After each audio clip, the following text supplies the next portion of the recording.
M के times news में आपका स्वागत है। मैं हूं एम के आजाद।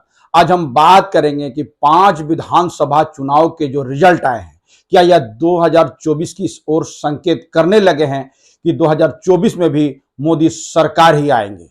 इन बातों में कितना दम दिखता है और इसमें किन बातों को छुपाया गया है। क्या यह सचमुच कांग्रेस पार्टी की बड़ी हार मानी जा रही है या कुछ और है? क्या क्या बात गोदी मीडिया ने छिपाई है? क्या विश्व के सबसे बड़ी पार्टी भारतीय जनता पार्टी दक्षिण मुक्त भारत की पार्टी बनते हुए दिखती है? क्या वह दक्षिण मुक्त भारत बनकर रह जाएगी? नॉर्थ ईस्ट में क्यों मोदी सरकार को भी नकारना शुरू कर दिया है? इन तमाम मुद्दे राजनीतिक गलियारों पर चर्चा का विषय बना हुआ है और राहुल गांधी को लेकर भी सवाल खड़े हो रहे हैं।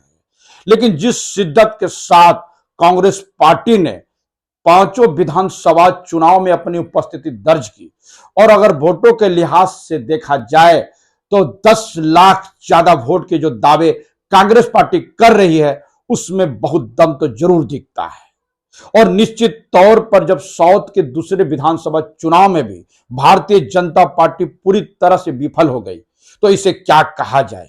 कहने वाले तो कहते हैं कि भारतीय जनता पार्टी जितना दावा कर ले वो अपना खाता दक्षिण भारत में खोल नहीं पाती। और जब मिजोरम विधानसभा चुनाव में 40 सीटों में जब भारतीय जनता पार्टी 2 सीटों पर सिमट जाई तो सवाल तो लाजमी खड़े होते हैं। नॉर्थ ईस्ट में भी भारतीय जनता पार्टी ने वो कमाल नहीं की तो क्या मणिपुर का इफेक्ट पूरी तरह से नॉर्थ ईस्ट में भी भारतीय जनता पार्टी को पूरी तरह से बर्बाद करके छोड़ेगी? किस कारणों से दक्षिण भारत में भारतीय जनता पार्टी अपनी अलख नहीं जगा पा रही है? इन तमाम मुद्दे राजनीतिक गलियारों पर अलग अलग राजनीतिक के महारत और राजनीतिक के माहिर लोग अलग अलग व्याख्या गढ़ते हुए चले जा रहे हैं। लेकिन निश्चित तौर पर कहा जाएगा कि राजस्थान में तो जो रिवाज था कि जो भी सरकारें आती है वो 5 साल में बदल जाती है, लेकिन जिस हद तक गहलोत की जादूगर सरकार ने 70 सीटों पर कांग्रेस की उपस्थिति दर्ज की और तो और उनके सांसद भी जब राजस्थान में हार गए तो इसे क्या कहा जाएगा।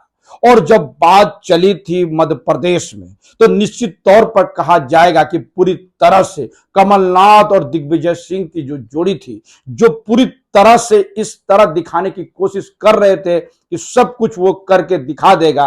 और जब कमलनाथ की वो जब अहंकार वाली बोली अखिलेश के बारे में बात मत करिए, 3 सीटों को वादा करके कांग्रेस पार्टी समाजवादियों को जब सीट ना दे तो इस आत्मविश्वास को क्या कहा जाएगा।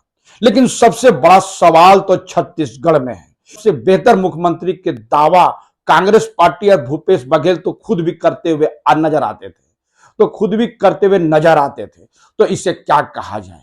निश्चित तौर पर छत्तीसगढ़ की जो चुनाव में हार और शिकस्त ने एक और इशारा जरूर कर दिया है कि कांग्रेस को भी आत्मनिरीक्षण करने की जरूरत है।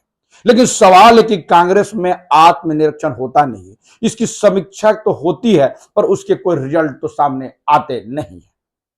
लेकिन इस बीच में क्या तीनों विधानसभा चुनाव के जो सेमीफाइनल के बाद बताई जा रही है कि 2024 के लिए मोदी जी की राह आसान कर दी है, इस पर गौर करने से पहले उन बातों पर गौर करना जरूरी है। पहले समझते चले जाइए, क्योंकि 21 सांसदों को विधानसभा का टिकट थमाए गए थे, लेकिन 9 सांसद जब चुनाव हार जाए तो इसे क्या कहा जाएगा। राजनीतिक गलियारों पर नजर रखने वाले ये कहते हुए नजर आते हैं कि सांसदों का चुनाव हारना मोदी सरकार की विफलताओं को उजागर करने के लिए काफी है कि जनता में मोदी सरकार के खिलाफ में जबरदस्त गुस्सा है। और इस बात को तड़का उस वक्त में लग जाता है जब उसके केंद्रीय राज्य मंत्री फग्गन सिंह कुलस्ते भी करीब 10,000 वोटों से हार जाते हैं। यानी केंद्रीय मंत्रियों और 9 सांसदों का हार इस ओर इशारा करता हुआ दिखता है कि केंद्र के खिलाफ में जनता में जरूर जनाक्रोश तो जरूर है। इस जनाक्रोश को दबाने की जितनी भी कोशिश की जाए, और इस जनादेश के एक और मायने हैं दक्षिण मुक्त भारतीय जनता पार्टी और नॉर्थ ईस्ट में टाटा बाय बाय करती हुई जनता। स्पष्ट इशारे हैं कि क्या उत्तर भारत की चंद जगहों पर, मध्य भारत के चंद जगहों पर ही भारतीय जनता पार्टी सिकुड़ते हुए चली जा रही है।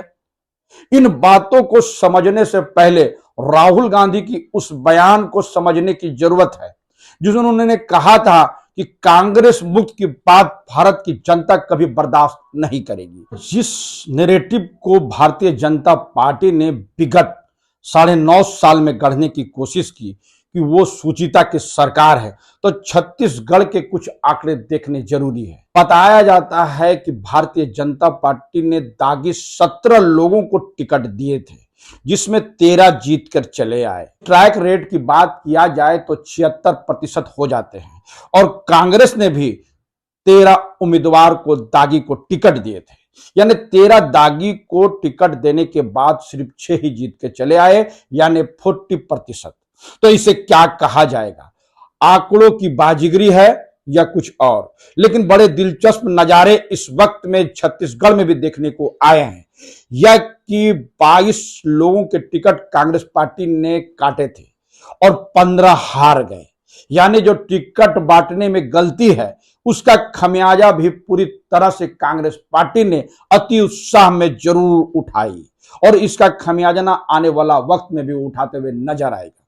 लेकिन जिस तरह से सांसदों और मंत्रियों के चुनाव भारतीय जनता पार्टी हारते चले जा रही है, वो संकेत तो स्पष्ट है कि चुनाव में समीक्षा की जरूरत है।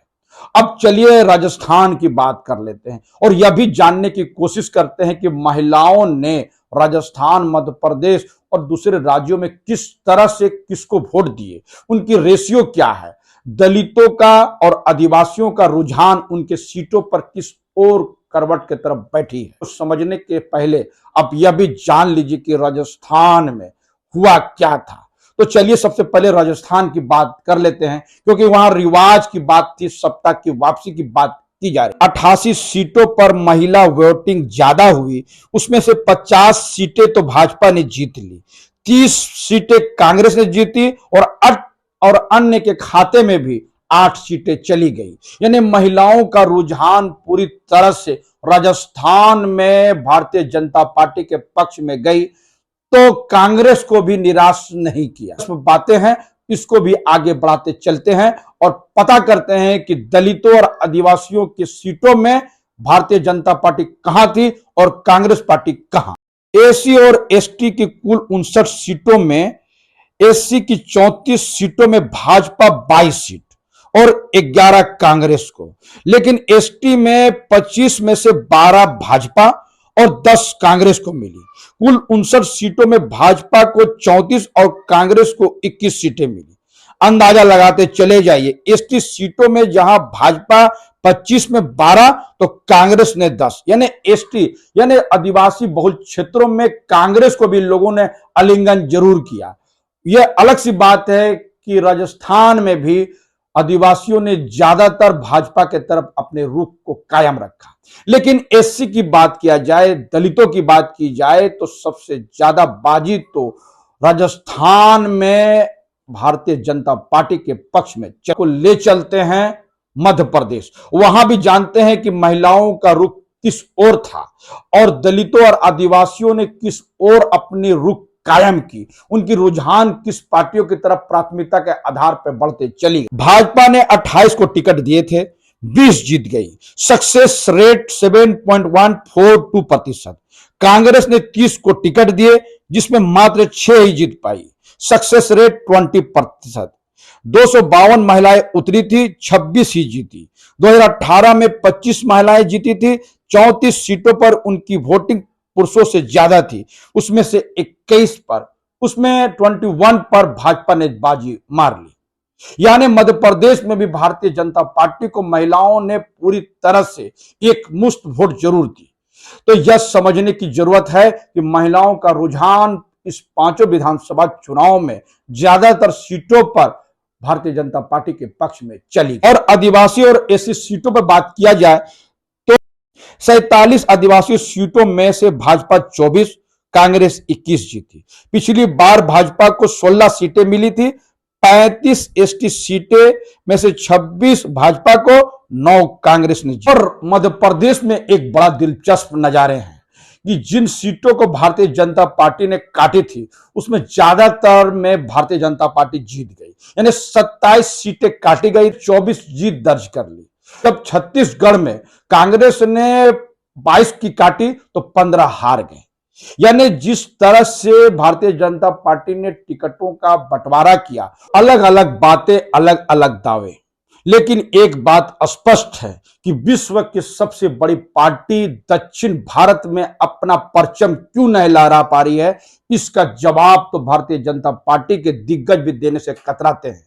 वो तो सिर्फ एक ही कहते हैं कि मोदी है तो मुमकिन है। तो मोदी जी दक्षिण में अपनी किला क्यों नहीं बचा पा रहे हैं? दक्षिण में उनकी बातों को सुनने की कोशिश जनता क्यों नहीं कर रही है? मन की बातें वहां पर सुनी क्यों नहीं जा रही है? इसी और जब नॉर्थ ईस्ट भी इशारा करने लगे तो 2024 की लड़ाई भारतीय जनता पार्टी के लिए भी आसान नहीं रहेगी। गोदी मीडिया जितना भी आवाजें कसते चले जाए, जितना भी नैरेटिव सेट करते हुए जाए, चुनाव ने जिस तरह से 10 लाख वोट ज्यादा कांग्रेस को पड़ी, इस और इशारा जरूर कर रहा है कि भारत की जनता महंगाई, बेरोजगारी और सांप्रदायिक ध्रुवीकरण से काफी नाराज है। इसके परिणाम जो हो, लेकिन एक बात तो माननी ही पड़ेगी, एक बात और इस चुनाव ने स्पष्ट कर दिया कि कांग्रेस ने जहां जहां अपने उम्मीदवार जो प्रत्याशी थे, मुख्यमंत्री के चेहरे थे, उनको जब उतारा तो परिणाम भारतीय जनता पार्टी के पक्ष में चली गई।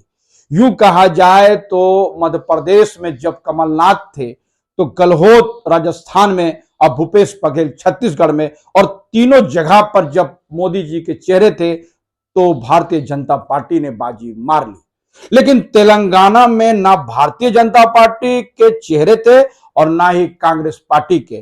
तो कांग्रेस के चेहरे राहुल गांधी पर लोगों ने विश्वास जताया नरेंद्र मोदी की बनिस्बत, तो ये कहने में कोई गुरेज नहीं होना चाहिए। यानी जब तेलंगाना में दोनों चेहरे, जब दोनों दिग्गज जो 2024 में सबसे ज्यादा उम्मीद इन दोनों पर है, इन दोनों के बीच में जब फैसले सामने आए तो राहुल गांधी ने बाजी मार ली, इसको कहने में गुरेज नहीं होना चाहिए। तो यह आकलन अपने आप में कैसा रहा, इसको आप कमेंट्स बॉक्स में जरूर कमेंट्स करें, और जिन्होंने अभी तक हमारे न्यूज को सब्सक्राइब नहीं किया उससे निवेदन है कि सब्सक्राइब जरूर कर दे। नमस्कार।